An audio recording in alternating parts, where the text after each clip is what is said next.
Здравейте! Вече сме на обекта. Както виждате, в момента извършваме геофизично проучване за евентуални пукнатини зони, в които може да се акумулира подземна вода. Както стана ясно в предишния отказ, намираме се в периферията на Софийското поле, в неговата северна част, в подножието на Стара планина.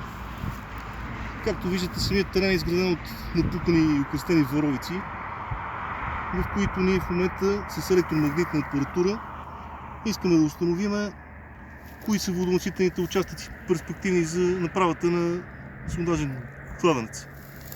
За тази цел сме си подготвили предварително подробни точки, вкарали сме ги в GPS-а и вървиме вече по тях.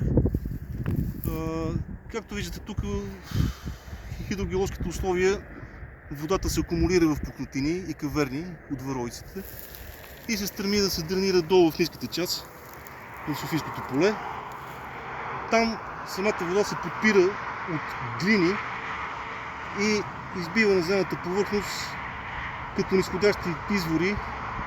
Ето там може да видите в далечината, зад животните, къде избиват подпочвените води. Направихме първия разрез.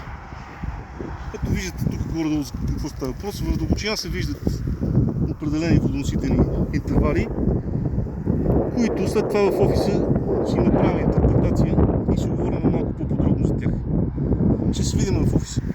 Това е за сега.